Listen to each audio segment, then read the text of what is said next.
Elhamdülillah, esselatu vesselamu ala Resulillah. Maqtaşlarımız, medihiyelerimiz, hamdü sanalarımız, alemlerinin perverdigarı Allah subhanahu ve teala'ya olsun. Durutlarımız, salamlarımız, Allah'ın rahmetleri Peygamber Efendimiz aleyhissalatu vesselam'ga, onun aile tavabatlarına, onun sahabelerine olsun.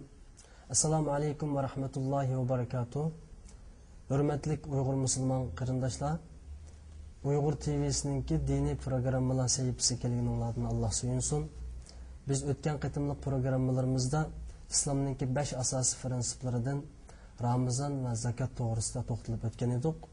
Bugünkü programımızda bolsa İslam'ınki 5 asası prensiplerden biri hac doğrusunda toxtılıp ötümüz. Ustazımız İsa Qaracimkan bilen birlikte.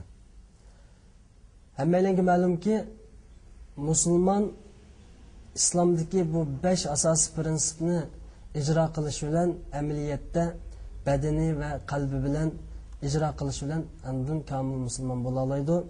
Buningki birincisi iymon etish, ikkinchisi namoz, uchinchisi yilda bir qitim farz ro'zasini tutish, to'rtinchisi pul mili zakat berish o'lchamiga yetsa pul milininki zakatini berish orqali uni paklash. Beshinchisi qodir bo'la olsa haj qilishdan iborat. Bu 5 ishni qilish bilan musulmon kamil bir musulmon holatga o'tadi. Demak, oldimizda Zulhijja oylari yetib kelyapti. Ya'ni haj qilish iyi. Shu bugungi programmamizda haj qandaq ibodat, qandaq bir faoliyat bu to'g'risida qarindoshlarga biz qisqacha tushuncha berib o'tamiz. Albatta Uyg'ur musulmon xalqimizdan azaldan beri haj qilishga nisbatan nihoyatda qiziqish, uni yaxshi ko'rish bo'lib kelgan bir millat. 100 yillardan buyon bizning xalqimizdan qatnash yo'q avval ostidimi piyoda at ulag'liq halladimi shu yiroq makon bo'lgan muqaddas zamin Makkaga kelib haj ibodatlarini qilib ketganligi va shu yerda o'ltiraqlashganligi bizga ma'lum. Masalan 200 yilning oldinlarida ham Yaqubbek, ya'ni davlat so'ragan Yaqubbek o'zi haramga borolmasa-mu bir umakni uvatib haram zamindan bir yerni elib Uyg'ur xalqi, ya'ni Turkiston xalqimiz uchun bir o'rinni, rabatni, ya'ni bir qo'nalg'uni tayyor qilib qo'ygan. Hozir qadar bundan Turkiston xalqi foydalanib kelyapti. Va yana Makkaga bo'lgan yaxshi ko'rish xalqimizning nihoyatda cho'ng bo'lganligi uchun 100 yillardan beri Makka zaminida, Madina zaminida, yana Saudiya Arabistonining Toifa shaharlarida o'ltiraqlashgan Uyg'ur musulmon qarindoshlarimizning soni 30 mingdan ortiq qarindoshlarimiz bu yerda o'ltiraqlashgan, bu yerda yashab kelyapti.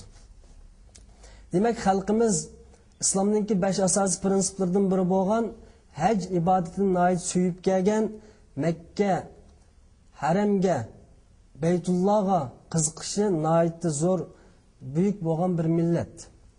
Ya'ni haramga berishni orzu qilmaydigan bir Uyg'ur yo'q deb qarayman, chunki haramga berishni biz nihoyat burundan ota-onalarimizdan tortib bola chaqalarimiz, farzandlarimizgacha buni suyib kelyapti mushvaq qadar. Bugun biz bu yerda demoqchi bo'lgan masala haj qandaq bir ibodat, qandaq bir faoliyat, buningga qarindoshlarga javob beramiz. Haj islomdagi 5 asosiy prinsipningki biri va musulmonlarningki ummatningki eng buyuk birlik harakati, birlik majlisi, bir yerga to'planib necha million hoji birlikda ilib berdigan siyosiy va ijtimoiy jihatlarda roli nihoyat cho'ng bo'lgan, bir qadar murakkab bo'lgan harakatchan bir ibodat. Ya'ni mushkullik darajasi bir qadar zo'r bo'lgan bir ibodat. Ammo u islomdagi nihoyat katta, ya'ni savobi cho'ng bo'lgan bir ibodat. Shuning uchun bu bizga farz bo'ldi, butun musulmonlarga. Payg'ambar alayhisolatu vasallam bu to'g'risida tavob qilishga loyiq 3 masjid bor deydi. Buningki biri Masjidil Haram, ikkinchisi Masjidil Nabaviy, uchinchisi Masjidil Aqsa. Ya'ni hozirgi Yerusalim, Falastindagi Masjidi Quddusni ko'rsatdi. Masjidil Payg'ambar alayhisolatu vasallamningki bu 3 masjid, ya'ni tavob qilishga loyiq bu 3 masjidningki qilingan ibodatlar boshqa masjidlardan farqli va uningki fazilati kattaligi to'g'risida Payg'ambar alayhisolatu vasallam Mekkada, ya'ni hozirgi Baytullohil Haram masjidida o'qilgan namoz bir rakat namozningki savobi 100 ming rakat namozningki savobi bilan teng dedi. Masjidin Nabaviyda o'qilgan bir rakat namozning savobi 1000 rakat namozningki savobi bilan teng.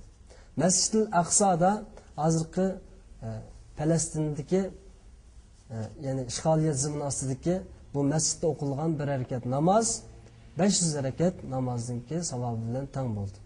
Demak bu masjidlarga kelish, bu yana tavob qilish va bu masjidlar atrofida o'rinlanadigan haj ibodatini qilish albatta islom dinidagi buyuk bir amirlarningki biri.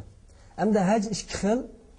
Biz ya'ni haj, farz haj va umra haj bo'lib, umra haj buni vojib deb qaraydigan ulamolar bor.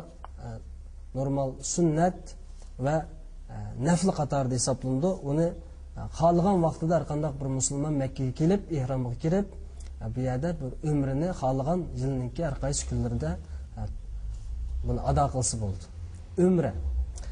Endi farz haj bo'lsa, bu yilningki shu Zulhijja oyida ma'lum vaqtda boshlanib, ma'lum vaqtda oxirlashadigan, ya'ni shu odam qodir bo'la olsa, bundan qochib qutulolmaydigan bir farz haj bo'lib, bu musulmonlarningki har yili Zulhijja oyida, ya'ni Zulhijjaning 8-kuni Minoga chiqishi bilan boshlanadigan bu farz ibodat.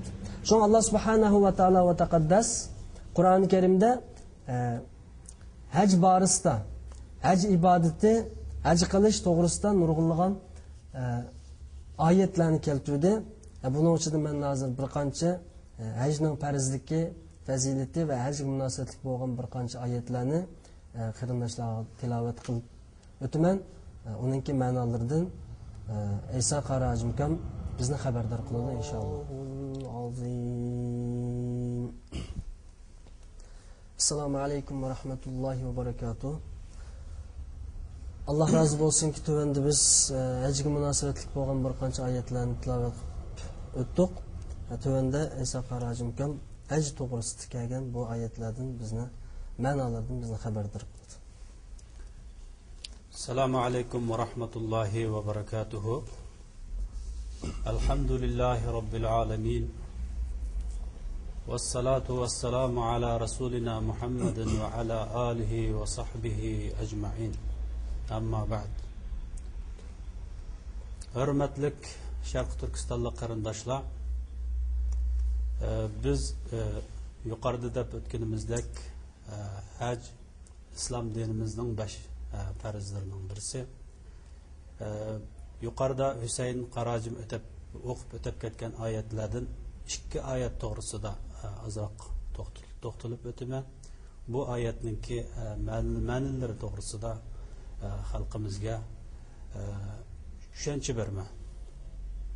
Albatta haj qilish musulmon baligh bo'lgan, aql bo'lgan, hur bo'lgan musulmon bir insonga haj qilish farzdir.